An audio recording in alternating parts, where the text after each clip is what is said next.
You've heard the reports. The globe is warming, and it's our fault, and the consequences will be terrible. But you should know there is another side to this story, and scientists who've tried to tell it are often threatened, which makes me say, give me a break. The world is heating up fast, and we have ourselves to blame. Global warming is real, and we humans are almost certainly the cause. Books warn that the Earth is under fire. A suicidal planet's approaching a boiling point and a toxic burn. Children are frightened. I worry. My mom worries. The water might rise and it might flood the whole town. We won't be able to survive for long.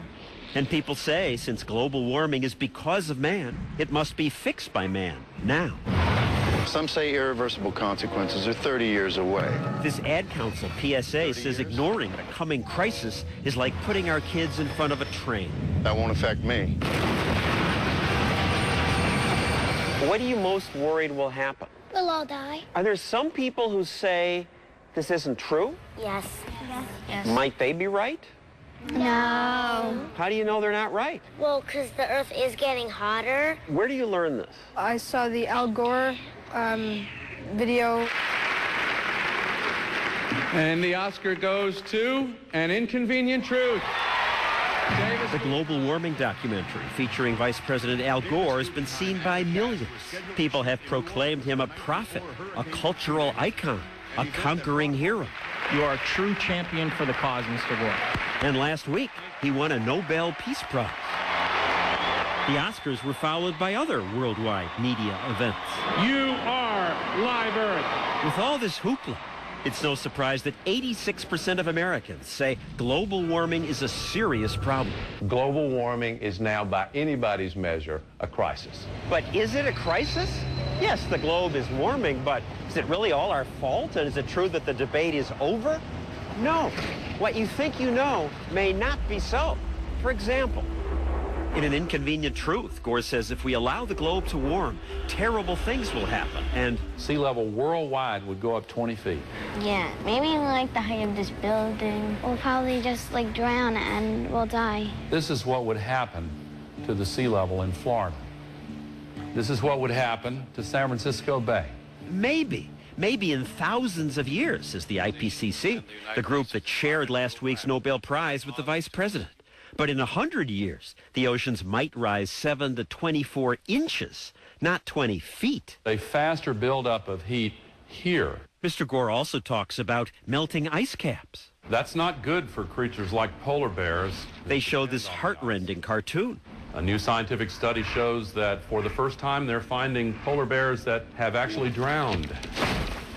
But I bet you didn't know that polar bears appear to be doing all right.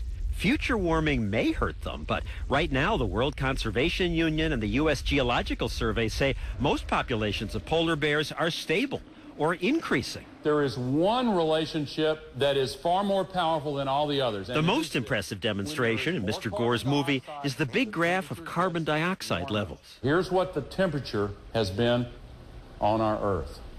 Now, one thing that kind of jumps out at you is, did they ever fit together?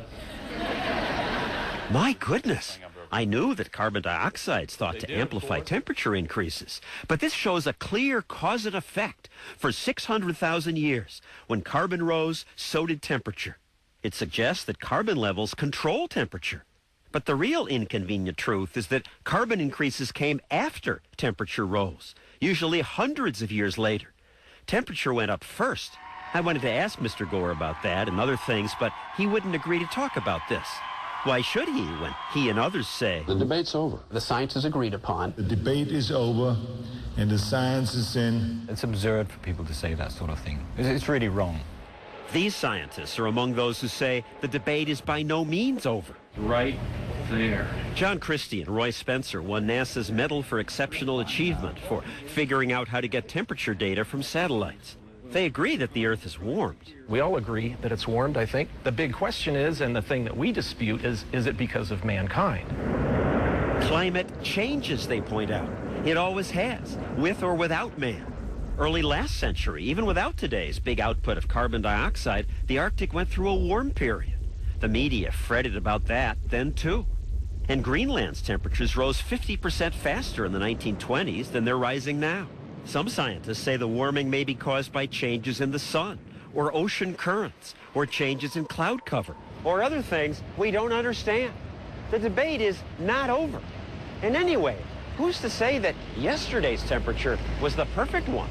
If temperatures keep rising now, these scientists say we don't know that that will be all bad. The fact is, when the climate changes, there are gains and there are losses.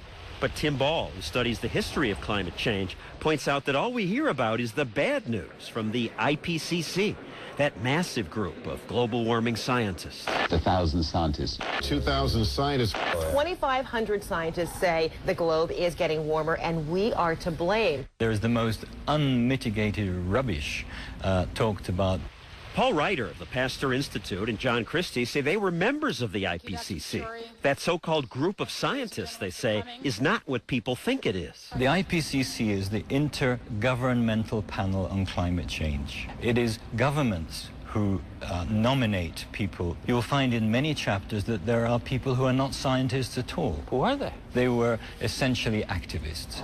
Members of groups like Greenpeace were involved. And when the IPCC report came out, not all its members agreed with what was said. We were not asked to look at a particular statement and sign our names to it at all. I got very frustrated and I resigned. But the IPCC still listed Ryder as part of the so-called consensus. I contacted the IPCC and said, look, I've resigned. I don't want to have anything more to do with this. And they said, well, you've been involved, so you're still on the list.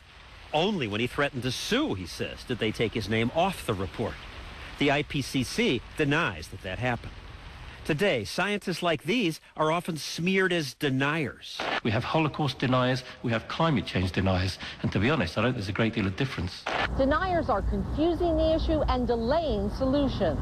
Often they're accused of being purchased by a well-funded denial machine. These corporate toadies lying to you and telling you that global warming doesn't exist. Good morning. The illusion of a debate has been purchased with millions of dollars a year. Aren't you guys all on the tape? I wish I was. I wouldn't be driving a 1992 car and living in a leaky apartment. These scientists all say they don't get any money from business, yet some have been threatened. One email said, you will not live long enough to see global warming. And even more direct than that. We stick our necks out. We do get hurt. Is this what the global warming debate has come to? One side saying, shut up, dissent must not be heard. The truth is that while everyone agrees the Earth is warmed, lots of good scientists don't agree that it's mostly our fault and don't agree that it's going to be a catastrophe. So when the Nobel Prize winner says, the debate's over. The debate's over. I say, give me a break.